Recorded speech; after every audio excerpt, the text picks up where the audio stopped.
capitale du pays des 1000 collines. Environ 1 million d'habitants et une population relativement jeune. Kigali, la capitale du Rwanda, une ville en plein essor. Et certains disent même que ce serait la ville la plus propre du continent noir. Quoi qu'il en soit, après ces heures sombres, le Rwanda a décidé de rayonner. Une ville plus sûre, plus compétitive, plus moderne. Voilà là la vision de cette ville et du pays en général.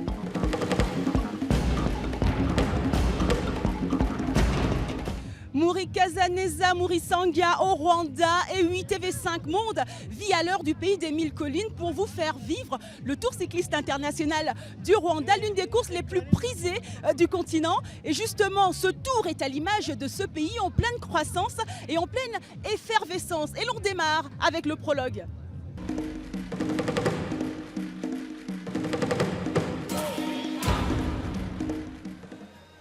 Tout est donc fin prêt pour le départ de ce prologue en compagnie du ministre des Sports, Protaïs Mitali.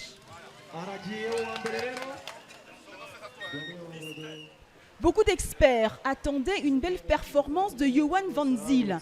Le jeune sud-africain de l'équipe MTN Kubeka a remporté les championnats nationaux de course contre la montre chez les moins de 23 ans il y a 2 ans. Et les experts ne s'y sont pas trompés puisque Van Zyl prend tout de suite l'ascendant sur les autres en faisant le meilleur temps, 4 minutes 09.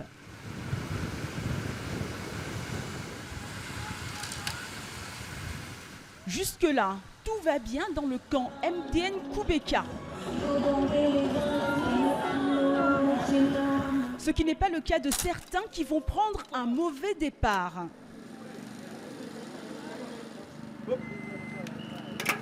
Et puis, c'est au tour de Nicolas Lefrançois de s'élancer. Le coureur de la Team Novo, équipe qui lutte contre le diabète, semble mieux parti que Van Zyl. À mi-parcours, le Français de 26 ans aura déjà gagné 1 seconde sur la performance du Sud-Africain. Nicolas Lefrançois réalise 4 minutes et 8 secondes. C'est donc l'équipe américaine qui est en tête pour le moment.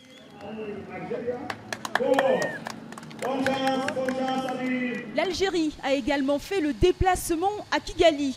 Après sa belle performance au récent Tour du Faso en remportant 2 étapes, Adil Barbari, champion national de contre-la-montre, ne pourra pas faire mieux ce matin que 12e au classement.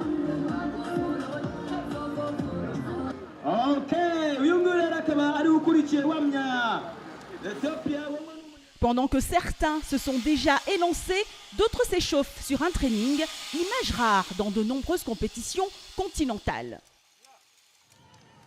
Et puis, si les Rwandais s'étaient déplacés nombreux ce matin, ce n'était pas que pour l'amour du vélo, c'était aussi et surtout par amour pour cet homme-là, Adrien Nyanchuti, véritable héros et symbole national. La star du cyclisme rwandais s'élance et c'est tout un peuple qui l'accompagne durant sa course contre la montre. Adrien Nyanchuti ne fera pas mieux que 35e, une contre-performance qui s'explique aussi par sa longue absence des circuits, car Adrien avait dû arrêter sa carrière durant une grande partie de la saison 2013, après qu'on lui ait détecté une thrombose veineuse. On lui souhaite donc un bon retour. Et puis, un autre Rwandais rentre en piste. Vu son vélo, il a des ambitions bien précises. C'est le seul Rwandais qui a sorti aujourd'hui un vélo spécial contre la montre. Lorsqu'il s'élance, c'est Nicolas Lefrançois qu'il faut battre. Le Rwandais de 22 ans n'est pas favori sur le papier, mais le jeune de l'équipe Rwanda Karizimbi a travaillé très dur cette saison. Résultat, il réalise un temps de 4,05. Mais attention, rien n'est gagné. Il y a Louis Manchies de MTN Kubeka qui arrive au Rwanda auréolé de son titre de vice-champion du monde des moins de 23 ans sur route. Sur le papier, il paraît donc super favori, mais le coureur sud-africain n'a pas pu faire mieux que le Rwandais.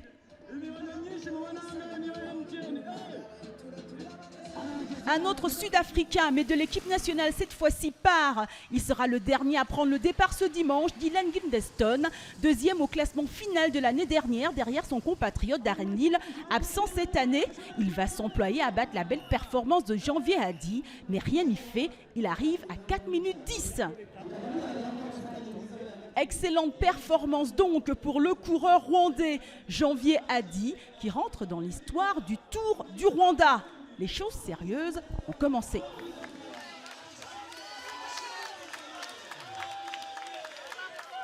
Au classement général, Nicolas Lefrançois est deuxième et il est à 3 secondes du leader.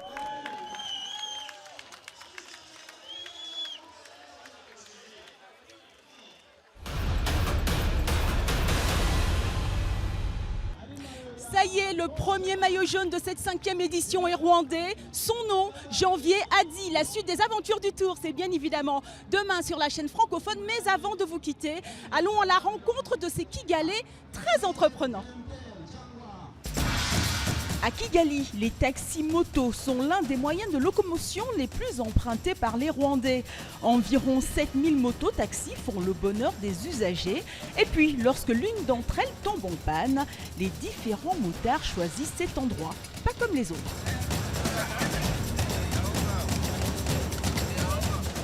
Le problème des motos sont toujours les mêmes, des crevaisons, des pièces mécaniques défaillantes.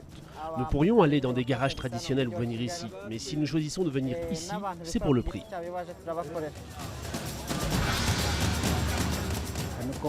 Ici, pas de rendez-vous, on est pris en charge tout de suite. Notre moto est moins longtemps immobilisée, c'est donc un gain d'argent pour nous. Sur une journée, nous faisons environ 40 courses par jour.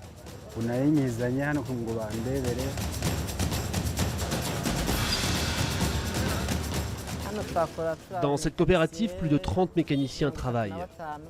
Et c'est plus de 50 motos qui sont réparées chaque jour.